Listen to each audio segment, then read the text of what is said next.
Has the world turned its back on the Uyghurs? The Muslim minority living in China's northern Xinjiang district have, for more than a decade now, warned that a systemic erasure of their people and culture was underway. Uyghurs who made it out of China spoke of internment camps where hundreds of thousands of ordinary people were kidnapped from their homes and disappeared. Some return with marks of torture, some never return. Those left behind are scarred into silence. Their homes are monitored, their phones are tapped, the ways they practice their religion is policed. Facing the might of the Chinese state, the Uyghurs had no recourse for justice but to turn to the world. And for a time, Western voices rallied to their aid. Amnesty International and Human Rights Watch published damning reports. The United States and others labeled what was happening in Xinjiang as a genocide against the Uyghur people. But China refused to cave in. It maintained no one's rights were being violated, that those taken from their homes were being sent to, quote, re-education camps to be taught about Chinese unity and given jobs to help their families. In a recent interview with Middle East Eye's podcast Unapologetic, former Chinese official Victor Gao dismissed claims that Uyghurs were being persecuted for their identity, saying that China was instead fighting against separatist forces.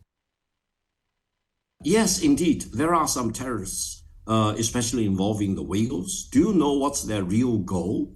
Their real goal is to separate Xinjiang away from China to establish a kind of what they call East Turkmenistan Caliphate in Xinjiang. Now, let me tell you, this will never be possible. It's dead before it is put onto the table. China will never allow Xinjiang to be separated away from China to become a so-called separate country or independent country. So it's not a human rights issue. It is whether you abide by the Chinese law, which dictates that no one in China should ever indulge in any activity which may be aimed at separation of any part of China away from China. So when you talk about the Uyghurs or some of the issues involved in Xinjiang, it's not a human rights issue. It is, if it ever exists, whether there are people with the aid and abetting of foreign forces which want to separate Xinjiang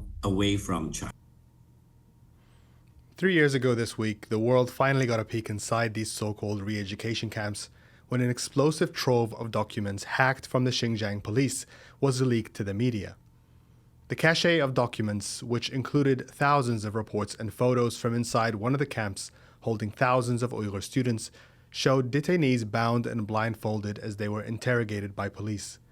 The documents also outlined a shoot-to-kill policy for anyone attempting to escape the facilities.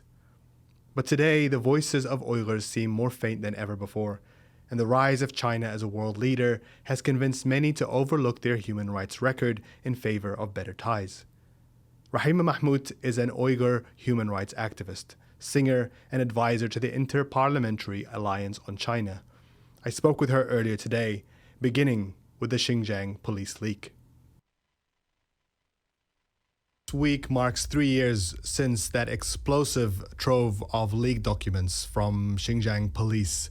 What has that leak taught us about what is happening in those detention centers in Xinjiang?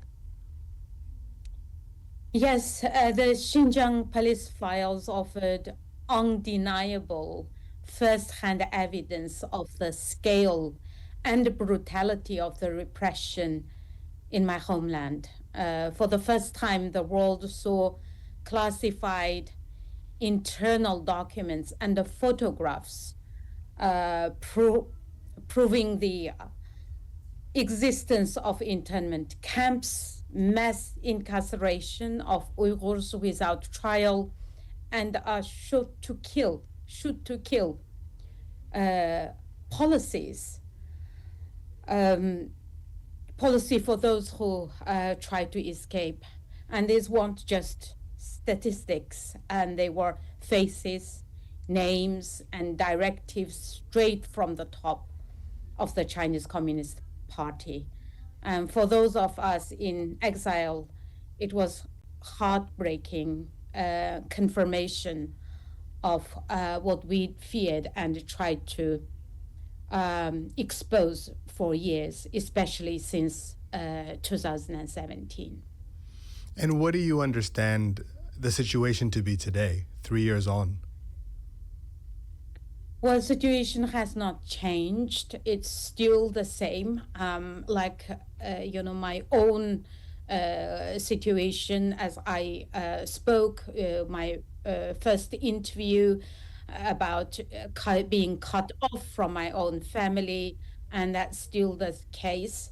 I learned from a kind-hearted informer 2 years ago that my eldest sister passed away. My eldest brother were in 3 different camps, released because he was almost dying, but luckily he survived. And I don't have any information about any other relatives or my other sisters or brothers. And I understand they had to denounce me, in order to stay safe. We know that China has been promoting tourism. Forced labor is in a global scale, exporting from textile to solar panels, and the credible reports revealed the mass number, millions of Uyghurs are being forced into slave labor. Now, I want to ask about the textile industry because I think it's a really particularly important conversation to have. But tell me a little bit more about your own situation. You haven't spoken to your family now for what is coming on 8 years. Why is that? What is it? What makes it difficult for you to be able to get in touch with your loved ones?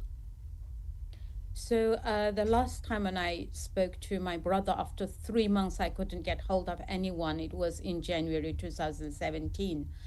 And when I asked him why no one is answering my phone call, and he said they did the right thing and leave us in God's hands, and we leave you in God's hand too. And through this informer, I learned that he was the one who was detained and in 3 different camps. Anyone who receive phone calls or make phone calls abroad, that is one of the criteria that you can be targeted. And it's not because I don't want to contact anyone. Even I tried a Chinese friend for him to contact my family when he went back to visit his own family. He didn't dare. He said, because of this high-tech surveillance, the system is so scary that your phone it can be tracked down. And then if you call the people, especially like my family, they are the kind of key families that targeted by the government because of my activism and my high-profile activism in the UK, and therefore I could put my sisters and my brothers in great danger. And I also learned that they already denounced me publicly, or saying that we don't have such sister.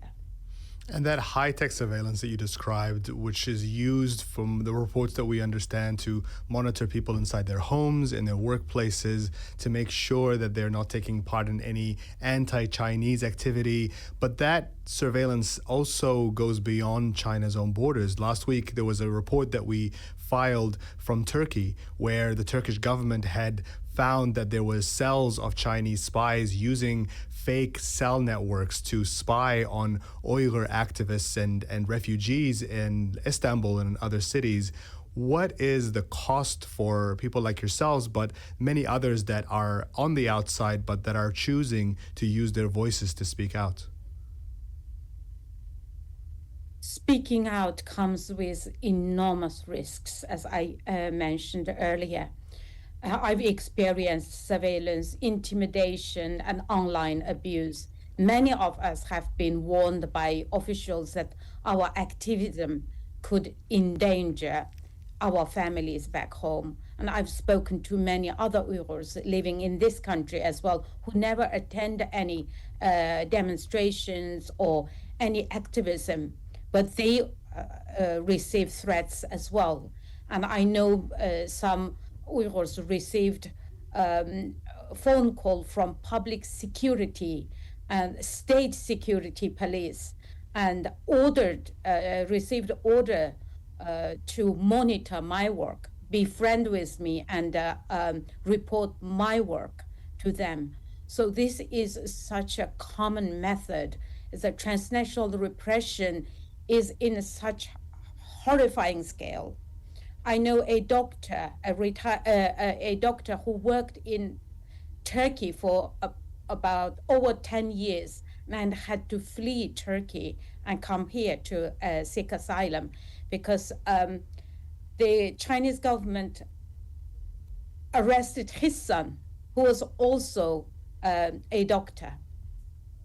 And they said, unless you work for us, you work as a spying for us, we will not release your son. Now, we earlier in this week, we spoke to Chinese analyst and former official Victor Gao and put questions to him about what is happening in Xinjiang, what is happening to the Uyghurs, and he dismissed any claims of human rights abuses. He said that the Uyghurs were like any other minority in China, expressing and living there with their full rights. And further than that, we just heard from him a little bit earlier in the program that he said that what was happening, what China was doing, was trying to shut down separatist forces in Xinjiang, people that were trying to break off from the Chinese state and form their own state, their own nation. And this is why China was exercising its right, in his words, to be able to keep China together. What do you make of those remarks? That is the standard narrative China uses to justify its oppression. But the truth is, Uyghurs have been stripped of their most basic rights: freedom of religion, language, movement, and even thoughts. Labeling our culture and calls for dignity as separatism is a way to criminalize our identity. The vast majority of Uyghurs want to live with dignity and freedom. What China is fighting is not terrorism or separatism, but a people's existence. The Uyghur Gaos claim that Uyghurs enjoy full rights like other ethnic groups in China is a stark distortion of reality. And the brutal truth is a complete opposite. Uyghurs face mass detention, surveillance, cultural erasure, forced labor. China's so-called fight against separatism is simply a pretext to justify widespread repression and control. The example is the response of the Chinese ambassador to the UK when Andrew Marr showed him. I don't know if you remember that Andrew Marr show, invited the ambassador to the UK and showed him the footage of blindfolded and shackled Uyghur men. Instead of addressing what was happening, when he was asked, what's happening there? What is happening here? And he said, Xinjiang is a beautiful place. Didn't respond to that footage, didn't even look at that footage. And he said Xinjiang is a beautiful place. And this is a kind of denial, and propaganda only highlights how far the Chinese government is from acknowledging the suffering of the Uyghur people. The reality on the ground is, one of oppression, not rights. The world must see through these false narratives and hold China accountable. And people like myself and many thousands of Uyghurs living in exile, they can tell their own story. Each Uyghur person, have their own story. I know some Uyghurs lost 40 members, 40 to 50 relatives, extended families into this vast the so-called re-education camps, which is modern-day concentration camps. Now, if I can ask you about the issue of forced labor, because this is one of the accusations that the Chinese state has tried to shrug, that some of these re-education camps are actually being used to work with textile industries, textile factories, the creation of fast fashion in particular that has taken over the world over the last couple of years. Companies like Shein have been accused of using cotton made by forced labor, and you and others have been active here in the UK to try and get the government to shift away, put laws in place against the use of cotton that comes from the Xinjiang region. Tell us, how could you describe what exactly is the issue with companies like Shein, and where this fast fashion that everybody is using and wearing, where that really comes from? So the cost of fast fashion isn't, measured in pounds or dollars, but in lives and dignity. The clothes made cheaply and quickly for Western markets often carry the hidden stain of forced labor, forced Uyghur labor. And we've seen from some TikTok videos that was shared on social media, and also some survivors of these camps. I know one Kazakh survivor live in this country after he gave evidence at the Uyghur tribunal, and he was forced to work in a textile factory inside the camp, and he said majority of those so-called workers, the slaves, are women, were women, and he said they were given such huge tasks that they can never be able to finish, and then when they couldn't, then they were deprived food, sleep, and even beaten up. And we've seen clear links between the company like Shein, the major brands, Shein and others, profit a system built on coercion and exploitation. Every item made this way, through cheap slave labor. Many Uyghurs never get paid for working 12, 14, even 16 hours inside those factories. So every item made this way perpetuates suffering and emboldens a regime that's committing crimes against humanity.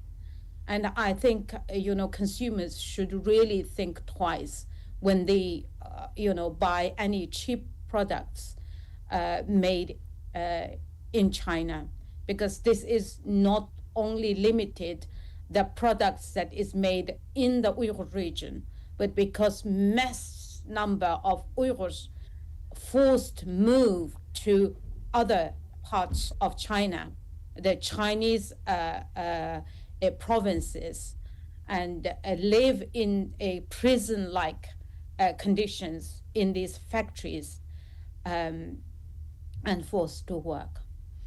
Now, one of the difficulties that I imagine you and other activists have faced is that you are fighting against the inevitable rise and dominance of China on the global scene. The phrase the China century is something that gets repeated over and over again. And increasingly, many countries, specifically in the global south, have looked to China as a potential leader, a replacement for the role that the United States has established and dominated over the last 50 years. And looking to China as this leader that could lead the way forward in this new century, do you feel that this is a mistake? Definitely, definitely. As Uyghur, especially for Muslim world, it really hurt me.